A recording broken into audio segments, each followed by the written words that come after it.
The National Football League seems to control the narrative 12 months a year to the point where now every other sport is trying to figure out how to control the narrative for 12 months a year. We're gonna hear about it in the NBA a lot sooner than later, and next thing you know, the NHL and Major League Baseball are going to try to do it as well.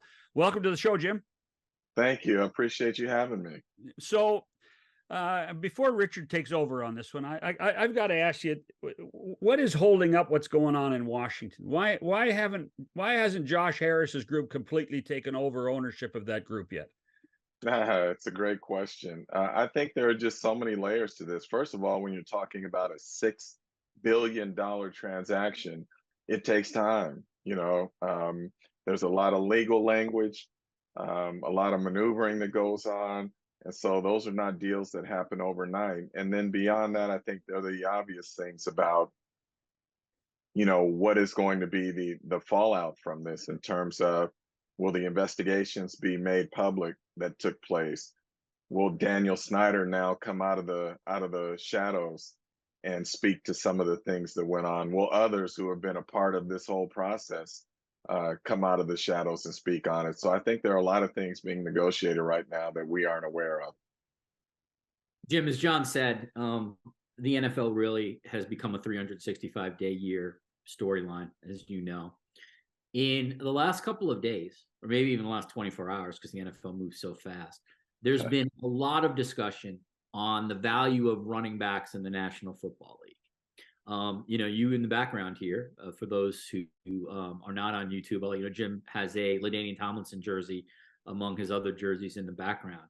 The league has had great running backs historically, some of the most famous players ever, Walter Payton, Gale Sayers, Jim Brown, etc. But we're now in an era where it is a legitimately devalued position, and we're seeing that when it comes to finances, when owners are not willing to pay the best of the best their fair wage. And I want to just sort of give you the floor on what's your sort of thought on some of the best players in the National Football League who really, in my opinion, are being severely underpaid for their value and what they do and their impact. Yeah, Richard, I'm going to bounce around a little bit on this topic because it has so many layers to it, in my opinion. You're absolutely right. The running backs are being devalued, and it is not that their impact is any less than it has ever been. It is simply that owners and teams have found a way to put them into a category where they can say, in essence, we can control costs in this way. Doesn't matter how good the player is, we can better control our costs and have cost certainty by depressing this market. And so what you have is a guy like Saquon Barkley, who by everyone's account is the heart and soul of that Giants offense, if not that Giants team. And yet the team falls back and says, well, you know what? We didn't create the market. We didn't create this situation. And so we're just doing what everyone else does. And this is smart business. We see the same thing with the Raiders. Josh Jacobs unquestionably was not only their best offensive player, but arguably their best player last year, with no disrespect to Max Crosby. That offense doesn't have an identity without Josh Jacobs a year ago. And yet the Raiders are still treating him this way in terms of not getting a long-term deal. Excuse me for interrupting. Hasn't this position become a disposable position? No, I don't believe it has. I think that's what they want you to believe. Okay. And the truth is that, yes, you can plug and play with some backs, but there are other backs who are in a different category, a different level. It's not unlike quarterbacks. There aren't any quarterbacks, in my opinion, in Patrick Mahomes' airspace. There are other really good quarterbacks right under him, Joe Burrow and others, nipping at the heels. But there are different levels to this game. It is the same with running backs. And so here's where the problem for me truly began. You go back to 2011 and the labor negotiation between the owners and the players. And the owners wanted a rookie wage scale.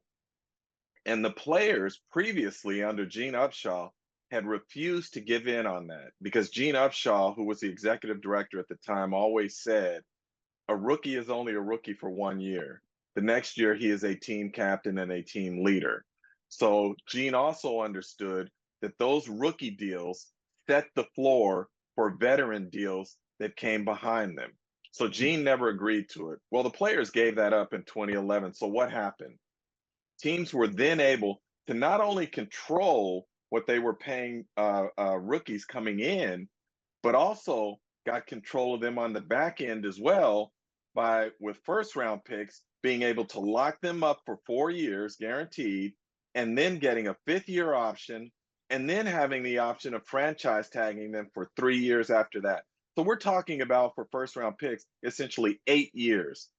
In a league where the average career span, according to the NFLPA, is just over 3 years, many of these running backs will never get to a second contract, or at least Yep. on the open market, never get to a second contract. And therefore, their earnings are depressed in that way. My argument was always, when that labor deal went down, if you're going to give something up on the front end, you got to get it back on the back end. And so my argument was, fine, control their wages coming in, but after 3 years, all of them become unrestricted free agents. No options, no franchise tags or anything. Allow them to be able to make up the money that they have given away in that negotiation. That didn't happen. So it's unfair for me, from my position, to look at the running backs and say a team can lock you up for 8 years, knowing that with running backs, they're going to run you into the ground in the first handful of years, and then your value is depressed even if you were to get to the open market. So from that standpoint, it's just a really appalling situation that they are in this position. So to follow this, and by the way, I don't know the answer to this. Is there anything that the running backs can do as far as to try to reverse it? That's the problem, right? They don't really have leverage. No, they have none. The only leverage they have are their services. And we have seen how that typically plays out if a running back tries to hold in or hold out in terms of going forward. So, no, look, the Players Association and the players threw the running backs under the bus in that labor negotiation. That's just a fact, because their value, as we keep hearing now, is not as great as it once was, even though at the same time, we continue to say that with some teams, they are the heart and soul of those teams, that the offenses do not function without those players. Right. I mean, doesn't this speak to doesn't this speak to the effectiveness of the union period? I mean, isn't this something that has, I mean, since Gene Upshaw and his passing, where DeMarcus Smith and others have taken this union? Look, there is the public perception that the NFLPA is the weakest union among the professional sports, the major professional sports. And it is hard to argue against that from this standpoint. These owners know that it is very difficult for a union executive director to get 1,900 players all on the same page when these players know that their average career span is only 3+ years.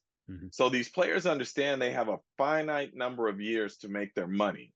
And so unlike with basketball, unlike with baseball or even hockey, they are less willing to go out and strike, even though there's a no strike clause in the collective bargaining agreement, which is crazy to me too, that you would give that up. But even though these players understand the only way that they can get what they want is by withholding their services, they've given that up. And these guys are going to try and get the most that they can while they can in general. And that's just the reality of it. DeMaurice Smith was in a tough situation. And the owners now understand that more than ever, that they have that leverage over the players, and they're not afraid to use it. It's frustrating because the players have given them an extra playoff game. They've given up a lot of stuff that I think certainly the baseball union would not have without getting fair compensation. I mean, especially that additional game, but I mean, that's a larger topic for another day. I want to, there's they're going to go to 18 games next. That's coming. Yeah, absolutely. I mean, it's coming. Yeah, and probably a European team one day. So that you add the travel to the body too. There's a lot. Again, there's an infinite amount of interesting stories in the NFL. I think one that's obviously going to be among the major ones this year is Aaron Rodgers in New York. And it's like that, Jim, like as a former New Yorker, like that could go like two ways. It'll either be he'll come in the conquering hero, right? He's next Joe Namath and Prince of the City. Or if it goes bad, it's going to go bad like when the subway goes bad on a summer. He'll be the next Brett Favre. Yeah. So like you as an NFL, like sort of longtime national voice, it has to fascinate you just because like that's not going to be gray. That's either going to be black or white depending on how it plays out. Yeah, me personally, I don't see a black or white. I just see a positive. I don't think this blows up at all. I think, when I was watching the golf tournament this weekend that Aaron Rodgers was playing in, he looked good. I mean, in terms of just his physical appearance, he looked leaner. He looked engaged. I Yeah. think those last couple of years in Green Bay, when I looked at him physically, we know he didn't participate in the offseason programs. You wondered where he was mentally in terms of the things that he was going through with the Packers, just how fully committed he was to all of that. Well, this offseason, we have seen him at OTAs with the Jets. Again, I look at him now, he looks leaner, fit. And if you know Aaron Rodgers, even a little bit, you know how competitive he is and how he wants to silence his critics and his doubters. And so I think he does have something to prove. Not to himself, because he knows what type of player he is, but I think to all of those who doubted, and even to the Packers who were willing to let him go in this situation, I think he's going to have a tremendous year. I really do.